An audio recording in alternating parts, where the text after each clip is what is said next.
ওগো আল্লাহ, ওগো মালিক, তুমি ছাড়া তো আমাদের আর কেউ নাই, তুমি ছাড়া তো আমার আর কেউ নাই। আল্লাহ গো, তুমি যদি মাফ না করো কে আমাকে মাফ করবে?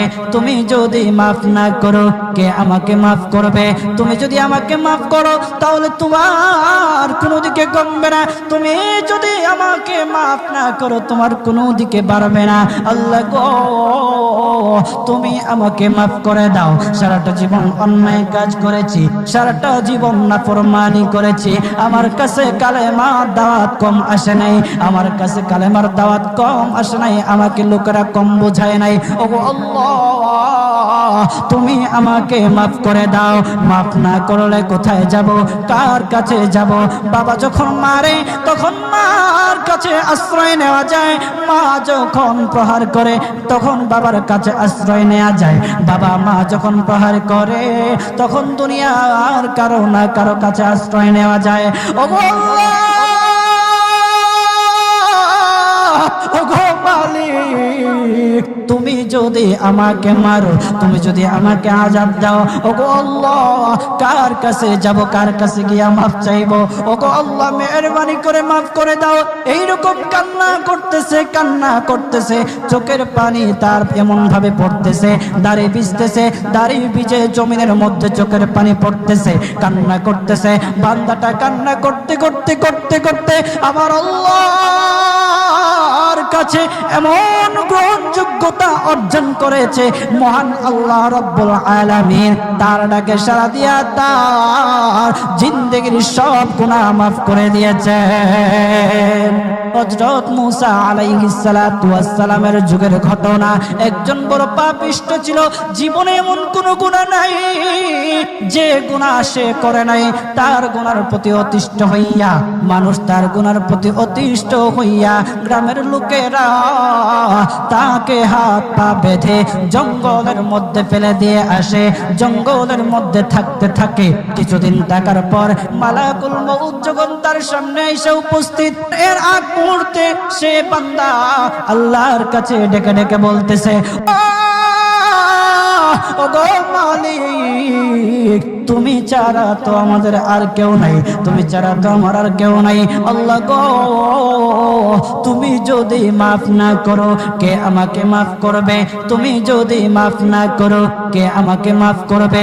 তুমি যদি আমাকে মাফ করো তাহলে তোমার কোনো দিকে কমবে না, তুমি যদি আমাকে মাফ না করো তোমার কোনো দিকে বাড়বে না। আল্লাহ গো, তুমি আমাকে মাফ করে দাও। সারাটা জীবন অন্যায় কাজ করেছি, সারাটা জীবন নাফরমানি করেছি, আমার কাছে কালেমার দাওয়াত কম আসে নাই, আমার কাছে কালেমার দাওয়াত কম আসে নাই, আমাকে লোকেরা কম বোঝায় নাই। ওগো আল্লাহ, তুমি আমাকে মাফ করে দাও। মাফ না করলে কোথায় যাব, কার কাছে যাব? বাবা যখন মারে তখন মার কাছে আশ্রয় নেওয়া যায়, মা যখন প্রহার করে তখন বাবার কাছে আশ্রয় নেওয়া যায়, বাবা মা যখন প্রহার করে তখন দুনিয়ার কারো না কারো কাছে আশ্রয় নেওয়া যায়। ওগো আল্লাহ, ওগো মালিক, তুমি যদি আমাকে মারো, তুমি যদি আমাকে আযাব দাও, ওগো আল্লাহ, কার কাছে যাব, কার কাছে গিয়া মাফ চাইবো? ওগো আল্লাহ, মেহেরবানি করে মাফ করে দাও। এইরকম কান্না করতেছে, কান্না করতেছে, চোখের পানি তার এমন ভাবে পড়তেছে, দাড়ি ভিজতেছে, দাড়ি ভিজে জমিনের মধ্যে চোখের পানি পড়তেছে, কান্না করতেছে।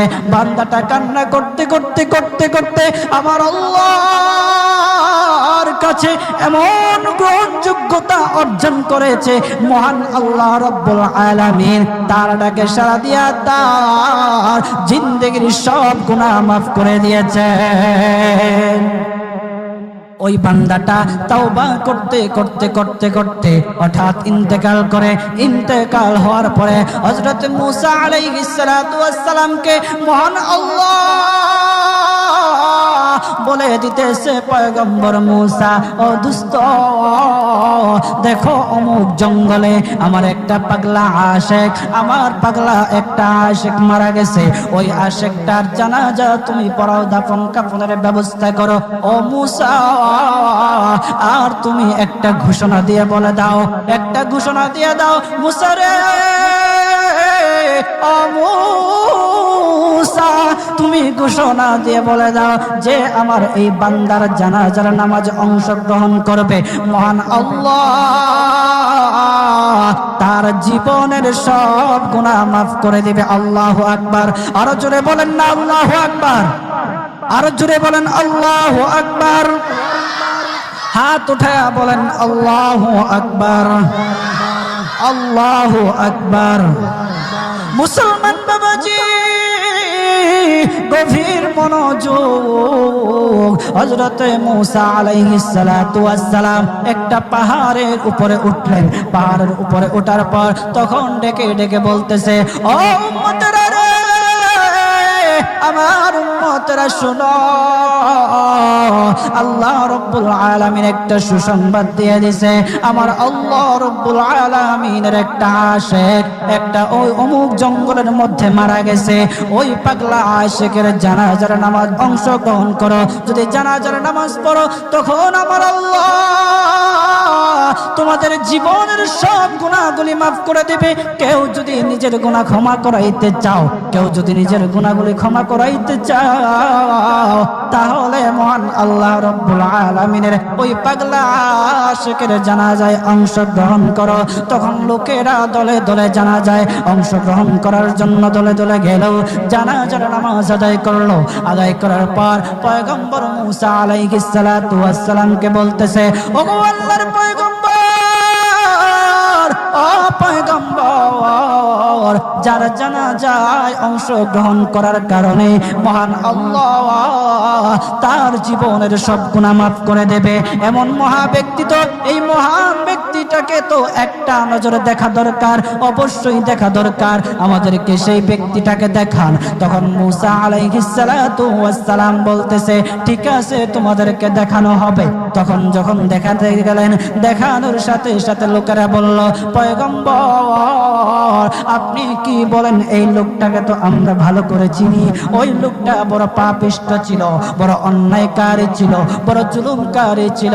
ওগো পয়গম্বর, সমাজে এমন কোন গুনাহ নাই যে সে করে নাই, সমাজে সব গুনাহ করেছে, সমস্ত গুনার সাথে সে জড়িত ছিল, সে জড়িত ছিল। তার গুনার কারণে, তার গুনার কারণে আমরা অতিষ্ঠ হইয়া তার হাত পা বেঁধে আমরা তাকে জঙ্গলের মধ্যে ফেলে দিয়ে আসি। এই পাপিষ্ঠ বান্দা আল্লাহ তাআলার বড় আশিক হতে পারে কিভাবে? আল্লাহ তাআলার পেয়ারা হতে পারে কিভাবে? পয়গম্বর মূসা আলাইহিস সালাতু ওয়াস সালাম আল্লাহর কাছে ডেকে ডেকে বললেন, আল্লাহ, লোকেরা কি বলতেছে আর তুমি কি বলো? ওগো আল্লাহ, এর সমাধান কি? এর সমাধান কি? সমাধানটা তো তুমি দিয়ে দাও। আল্লাহ রব্বুল আলামিন পয়গম্বর মূসা আলাইহিস সালাতু ওয়াস সালামকে সমাধান দিয়েছে।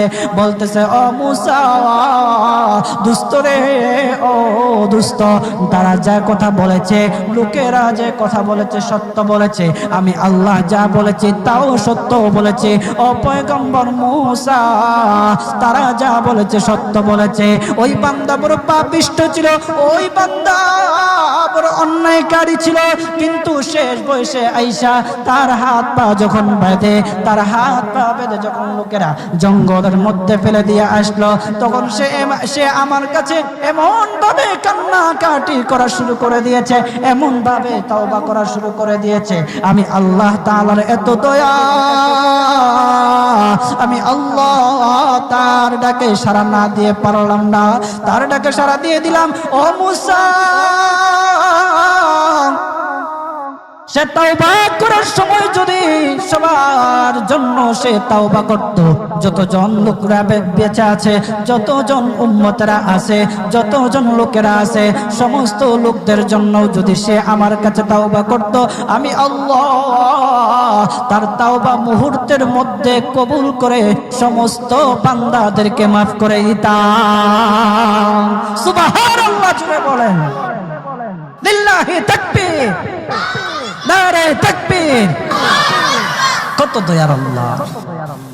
একটা বান্দা সারা জীবন গুনাহ করেছে, অন্যায় কাজ করেছে, শেষ বয়সে আইসা শুধু আল্লাহকে ডাকছে, আল্লাহর কাছে মাফ চাইছে। আমার আল্লাহ রব্বুল আলামিন তার পিছন দিকে আর তাকায় নাই, আমার আল্লাহ রব্বুল আলামিন তাকে মাফ করে দিয়েছে। সুবহানাল্লাহ। এখন যদি আপনারা মনে করেন এখন তো ইয়ং আছি, কয়দিন পরে তাওবা টাওবা করে ভালো হয়ে যাবেন, এই সুযোগ আপনি নাও পাইতে পারেন। যাদেরকে বলা হয় যে কিছু লোক আছে আমাদের সমাজে, যদি ওদেরকে বলা হয় যে ভাই দাড়িটা একটু রাখেন না, নামাজটা একটু পড়েন না, একটু বয়স হোক, পোলা মাইয়া বড় হোক, দাড়ি রাইখা দিন, আছে না এরকম? আপনি কি বিশ্বাস করেন আপনার পোলা মাইয়া বড় হইব? সেই সুযোগ আপনি পাবেন? কতটুকু গ্যারান্টি আছে বলেন? বাবার আগে ছেলে চলে যায়, ছেলের আগে বাবা চলে যায়, আবার নাতির আগে দাদাও চলে যায়, আর দাদার আগে নাতিও চলে যায়। ও বাজার, সময় নেই, সময় নেই। গভীর মন দিয়ে একটু চিন্তা করেন, চোখটা বন্ধ করেন। মাঝে মধ্যে আমার এমন উপলব্ধি হয়, চোখটা যখন বন্ধ করে দেই, বন্ধ করে দিয়ে যখন চিন্তায় লাগে, তখন মনে মনে ভাবি, হায় রে, এত কিছু কার জন্য করতেছি? এই মুহূর্তে যদি মালাকুল মউত আমার সামনে আইসা যায়, আমাকে নিয়ে যায়, আমি তো সাদা কাফনের প্যাকেট পেয়ে যাব। এই সম্পদ নেয়ার জন্য, আমার জিনিসপত্র নেয়ার জন্য আমার আত্মীয় স্বজনরা খাড়াখাড়ি, আমি কার জন্য কি করতেছি? অন্তরটা তখন ফেটে যাওয়ার মতো। আমরা কি করতেছি? কার জন্য করতেছি? আজকে মরে গেলে আপনার সন্তান কালকে আপনাকে স্মরণ করবে কিনা সন্দেহ আছে। কিছু কিছু ঘটনা এমনও ঘটে যে বাবা মারা গেছে, সেই সন্তানেরা সম্পত্তি বন্টন করার জন্য বাবার লাশটা পর্যন্ত দাফন করতে দেয় না। আমাদের সমাজে এগুলো দেখা যায় না? আপনি কার জন্য কি করতেছেন? কার জন্য করতেছেন?